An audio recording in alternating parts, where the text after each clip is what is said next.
네, 안녕하세요, 여러분. 홍교수입니다. 자, 여러분, 이번 시간에는요, 지난 시간에 이어서 송나라 정치 두 번째 파트를 공부해 보려고 합니다. 자, 오늘 본격적인 내용에 들어가기 앞서서 11번 프린트 준비하시고요. 지난 시간에 배운 내용 간단하게 한번 정리해 보도록 할게요.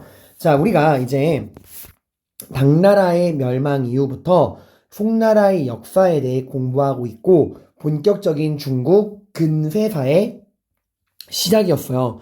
지금은 우리가 이 당나라 멸망 이후 5대 19개 분열기를 거쳐서 요나라, 송나라, 서하, 금나라, 원나라 이렇게 다양한 나라들이 함께 공존했던 이 시대에 대해 공부해 보도록 할 거고요. 우리가 이 파트에서 배울 내용이 무엇인지에 대한 전체적인 개관을 간략하게 해봤어요.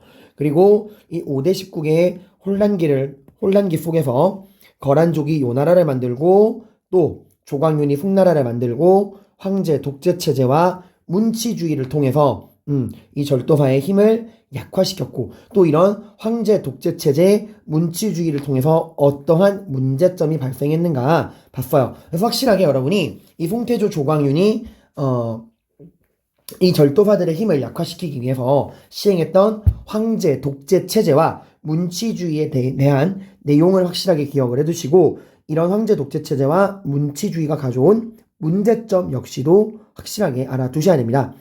그리고 송나라와 요나라가 연운 16주의 소유권을 놓고 대결을 했지만 결국에는 송나라가 패배하게 되고 연운 16주의 소유권이 완전히 요나라로 넘어가게 된 이 전연의 맹과 그 이후 서하가 티베트 계통의 탕구트족 이원호가 만든 서하, 이 서하와의 전쟁에서도 송나라는 승리를 거두지 못하고 또 돈으로 평화를 사는 모습을 보여주었죠. 이러한 문제점, 요나라에게도 쥐어터지고 쇠패를 바치고 서하에게도 쇠패를 바쳤던 이런 문제를 극복하기 위해서 신종 때 왕안석이 개혁을 시행하게 됩니다. 송나라 신종 때 왕안석, 명나라 신종 땐 장거적 구분을 하셔야 한다고 했고 왕안석이 개혁을 했던 배경, 그 요나라랑 서하의 압박으로 인해서 쇠패가 요나라와 서하의 압박으로 쇠패 지출이 들어서 국가 재정이 부담이 되었다라고 하는 배경이 이번 수능에 나왔었죠. 그런 이런 왕안석의 개혁, 부국강병과 민생안정을 추구하고 중소농민과 중소상인들을 대지주와 상인으로부터 보호하려고 했던 이 왕안석의 개혁의 내용을 살펴보시고 결국에는 실패했다는 내용도 함께 정리를 해두셔야 합니다. 자, 그러면 오늘은요 지난 시간에 이어서 12세기 송나라의 정치에 대해서 공부해 보려고 합니다. 자, 먼저 지도를 통해서 전체적인 그 배경에 대한 아웃라인을 잡고서 들어가야 할 것 같아요. 자, 우리 저번 시간에 배운 그 지도, 이 지도랑 같이 여러분이 비교해서 이 변화 과정을 살펴보셔야 되는데, 자, 봅시다. 원래 이 북방 지방에 요나라가 있었죠. 그죠? 그리고 화북 지방에 해서 우리 중국 지방에는 북송이 있었고 여기 고려가 있었는데 우리 기억하실 거예요. 요나라가 송나라와 여기가 연운 16주죠. 이 연운 16주 지방 이거의 소유권을 놓고 전연의 맹을 맺기 이전에 요나라가 이제 본격적으로 송나라와 연운 16주의 소유권을 놓고 다투기 전에 후방 안정 차원에서 고려로 쳐들어와서 서희의 외교 담판으로 이 강동 6주를 고려에게 넘겨주었죠. 우리 요나라랑 좀 친하게 지내자라고 강동 6주를 넘겨주었어요. 그리고 원래 여기에 살고 있던 여진족은 여기 북방 지방으로 쫓겨갔죠. 이 쫓겨간 여진족이 주인공이 돼가지고 등장하는 게 12세기의 모습이에요. 결국 이 여진족이 세운 금나라가 요나라를 무너뜨리게 되고 또 여러분 이 요나라와 금나라 영역의 차이가 뭐죠? 그쵸. 요나라는 결국 이 북방 초원지방을 중심으로 했고 여기 연운 16주 중국 땅에서는 이 연운 16주 베이징을 포함한 연운 16주만 차지한 게 요나라였어요. 근데 금나라는 아예 송나라의 수도인 카이펑을 포함해가지고 이 황허 이북지방, 화북지방 전체를 장악한 게 금나라죠. 훨씬 더 금나라가 중국으로 깊게 들어온 모습을 볼 수가 있습니다. 자, 그럼 어떻게 해서 이 여진족이 요 나라마저 무너뜨리고 송나라로부터 화북지방을 빼앗을 수 있었는가, 그 과정을 중심으로 한번 살펴보도록 할게요. 자, 일단 이 북방지방에 쫓겨난 여진족이 성장하게 된 거는 이것도 우리 한국사랑 연관이 있어요.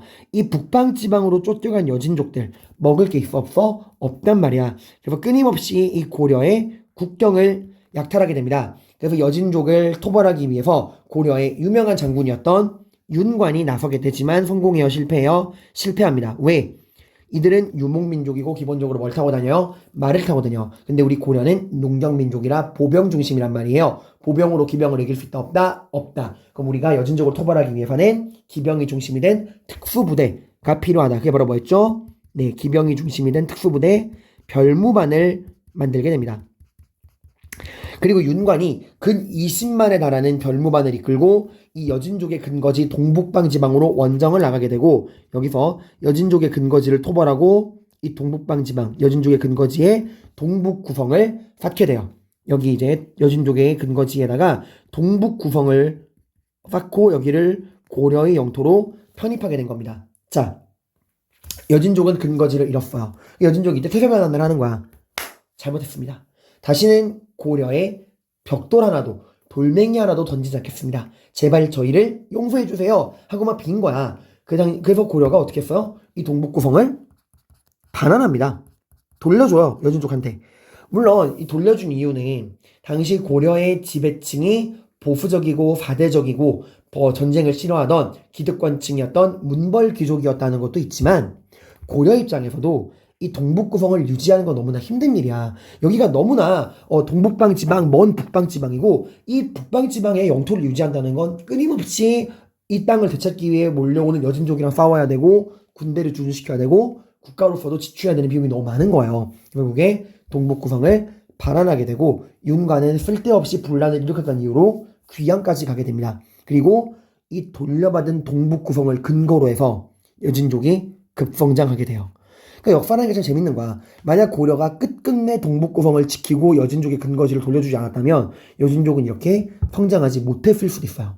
자, 아무튼 동북구성을 돌려받은 이후 여진족에서는 당시 완안부라고 하는 부족에 아구다라고 하는 사람이 등장해서 흩어진 여진족을 하나로 통합합니다. 자, 거란족은 야유라 보기, 서한은 이원호, 여진족은 아구다, 이런 사람들 정도는 자료에 나오니까 좀 눈에 익혀두세요. 아구다가 중심이 되어서 여진족을 하나로 통합하고 만든 게 바로 금나라입니다. 그리고 이 금나라가 막 이 만주지방, 동북방 지방에서 떠오르게 되니까 당시 요 나라에게 연운 16조를 빼앗겼던 송나라가 금나라랑 힘을 합쳐서 요 나라를 무너뜨리고 우리가 잃어버린 이 베이징 주변의 연운 16조를 되찾을 수 있지 않을까라는 안일한 생각을 하게 돼요. 송나라가 금나라에게 요청을 합니다. 우리 힘을 맺고 요 나라를 멸망시키자라고 하고 막대한 돈을 주기로 약속을 해요. 그래서 송나라 금나라 연합군이 결국 요 나라를 무너뜨리게 됩니다. 하지만 송나라는 약속을 지키지 않아요. 주기로 한 돈은 주지 않고 이 금나라를 오랑캐 하라고 무시하는 행태를 보여줍니다. 금나라가 보고 이제 새끼들이 뭘 믿고 이러지? 그래서 금나라가 아예 만리장성을 넘어서 연운 16주를 넘어서 아예 송나라의 수도까지 금나라가 밀고 내려온 거예요. 그래서 결국에 송나라의 수도였던 카이펑이 금나라에 의해 함락당하는 참사가 발생하는데, 이게 바로 중국 역사 최대의 굴곡 중의 하나인 정강의 변입니다. 요 나라가 멸망한 이후 금나라와 송나라가 맞짱을 뜬 거고요. 금나라가 압도적으로 승리하고 송나라는 비참하게 패배합니다. 수도 카이펑이 함락이 되고요. 당시 송나라의 황제였던 휘종과 흠종은 금나라의 포로가 됩니다. 역사서에 얼마나 이게 비참하게 기록되어 있냐면은 황제를 금나라 병사들이 개목걸이에 채워가지고 끌고 갔다고 나와요. 개처럼 끌려갔다고 나옵니다. 이제 수도가 무너지고 당시 송나라의 황제였던 휘종과 흠종이 금나라의 포로가 됩니다. 이 사람들 이름도 기억해 두세요. 그리고 수도가 함락되고 북송이 멸망하게 됩니다. 자, 여러분, 지금 이 북송이 멸망했다는 얘기는, 카이펑이 무너졌다는 얘기는 이제 이 화북지방 전체를 누가 장악했다는 거죠? 금나라가 장악했다는 거예요. 금나라가 이제 화북지대를 장악하게 되고 그 베이징을 수도로 삼고 아예 근거지를 이쪽으로 옮기게 됩니다. 그 베이징을 중도라고 이야기를 해요. 연운 16주가 있었던. 자, 여러분, 여기 이 베이징에 대한 명칭은 중요한데 금나라 때까지는 뭐라 불렀어요? 중도라고 불렀어요. 그리고 뒤에 나올 원나라에서는 이 베이징을 대도라고 부릅니다. 그리고 그 더 뒤에 나오는 명나라, 청나라 때는 여기를 북경이라고 불렀어요. 금나라 때 중도, 원나라 때 대도, 명청시대의 북경. 이게 다 오늘날의 베이징을 말하는 데야. 그러니까 얼마나 중요한 지역인지 알겠죠? 자, 이렇게 카이펑을 함락당하고 살아남은 사람들이 어디로 가? 여기 남쪽에 이만, 항저우로 가서 만든 게 남송이야. 그래서 이 금나라에게 정강의 변으로 수도가 무너지기 전에 존재했던 송나라를, 카이펑의 근거지를 두었던 송나라를 우리가 북송이라고 하는 거고요.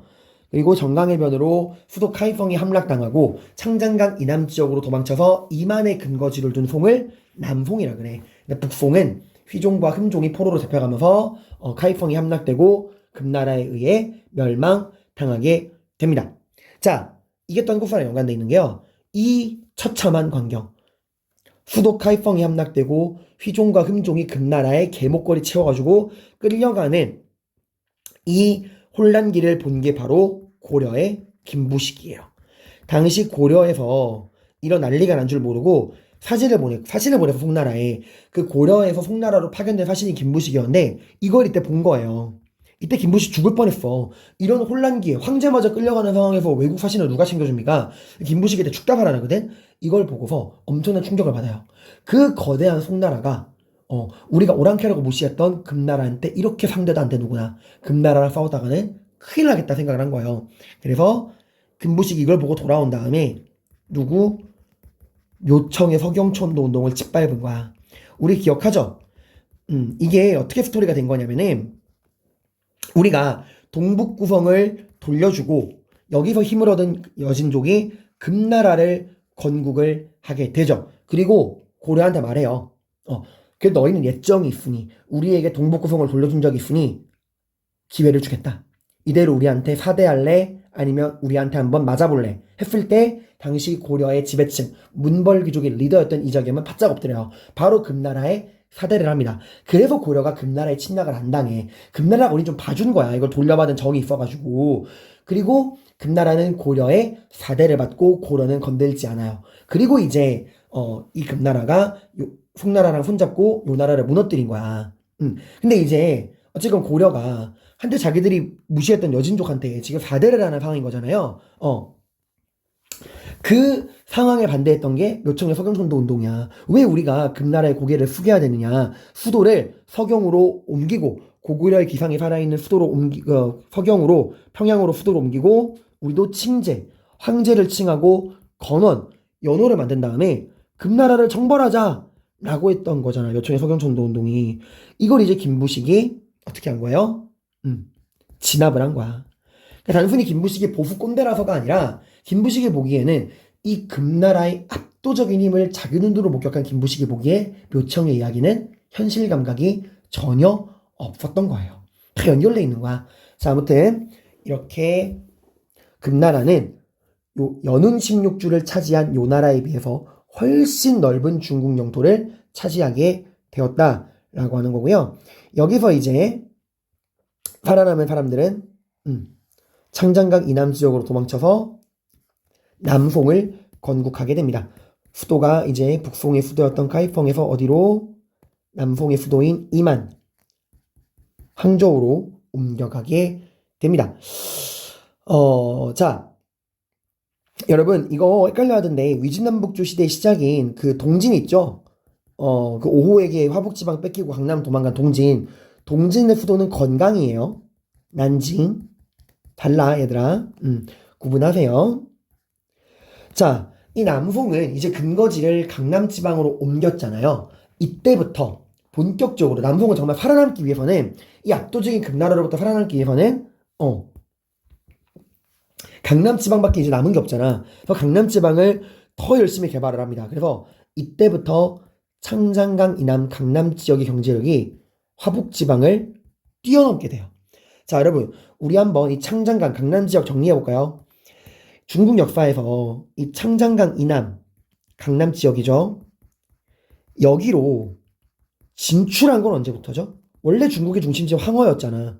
근데 이 강남 지방으로 진출한 건 언제예요? 네, 주나라 때 진출합니다. 그래서 이 넓어진 영토를 관리하려고 혈연적 봉건제가 나왔던 거잖아. 그런데 이 창장강 이남 강남 지방이 본격적으로 개발된 건 언제부터죠? 그쵸. 춘추 전국 시대였어요. 그리고 이 창장강 이남 강남 지방이 본격적으로 개발된 건 언제였죠? 화북지방을 오호에게 빼앗겼던 위진 남북조 시대. 이때 이제 본격적으로 개발이 돼. 하지만 여전히 화북지방이 중국의 정치 군사적인 중심지였고 경제 중심지라고 하는 강남보다 여전히 화북지방이 생산력이 더 뛰어났어요, 얘들아. 이때까지는 당나라 때까지는 심지어 북송시대까지도 화북이 더 뛰어난 경제력을 갖고 있었어요. 근데 언제부터 카이펑이 함락되고 북송이 멸망한 이후에 이만으로 한족이 도망쳐서 남송을 만들었던 이 남송 시대부터는 드디어 창장강 이남의 경제력이 화북지방을 뛰어넘게 됩니다. 구분해두세요, 여러분들. 자, 그리고 대외적으로는 금나라랑 화해를 맺어요. 도저히 이길 수가 없잖아. 금나라랑 화약을 맺고 이제는 봐봐. 그 전에 송나라는 그 요나라나 서하랑은 자존심을 세웠죠. 우리가 우리가 군주하라고 했잖아. 이제는 자존심도 못 세웁니다. 금나라와 군신 관계를 맺는데 군주는 금나라예요. 이제부터 남송은 금나라의 신하가 되겠다라고 이야기를 한 거예요. 그리고 신하니까 뭘 줘야죠? 세패를 바치게 되는 거야. 이제는 명분마저도 자존심마저도 세우지 못하는 송나라의 비참한 모습을 우리가 볼 수 있습니다. 자, 그러다가 이렇게 화북지방의 금나라, 창장강 이남 지역의 남송, 서하는 여전히 살아있어요. 이렇게 이원화된 모습을 보이고 있는데 북방지방에 새로운 강자가 등장합니다. 바로 징기즈칸. 이 징기즈칸이 몽골 초원을 하나로 통일하게 됩니다. 그리고 이 몽골을 통일한 다음에 징기즈칸, 원래 이 사람의 본명은 태무진이야. 단단한 철로 만든 아이. 근데 몽골을 통일하고서 유목민족의 조제자인 칸의 칭호를 받는 징기즈칸에 즉위하게 돼요. 그리고 여러분 나중에 원나라 설명할 때 몽골도 설명할 때 이야기하겠지만 징기즈칸 무식한 사람 아니에요. 오히려 굉장히 똑똑한 사람이고 경제관념이 굉장히 맑았어. 우리 몽골족의 부흥을 위해서는 무역, 이 서역지방과의 무역을 확실하게 장악해야 한다 생각했어. 근데 지금 이 비단길, 서역지방과의 교통로인 비단길을 누가 장악하고 있었죠? 서하. 그래서 징기즈칸이 서하를 가장 먼저 멸망을 시킵니다. 그러고 나서 화북지방으로 내려서 화북지방에 있는 금나라마저 멸망을 시켜요. 그러고 화북지방을 장악하고서 아예 원나라라고 하는 나라를 만듭니다. 그러고 결국엔 창장강 이남 지역까지 버티고 있던 남송마저도 원나라에 의해 멸망당하게 됩니다. 이게 이제 송나라 역사의 끝입니다. 자, 여기 선생님이 또 여러 가지 자료들을 실어놨으니까 이런 자료들을 한번 보시고요. 여러분들 지금 이 송나라의 정치 있죠.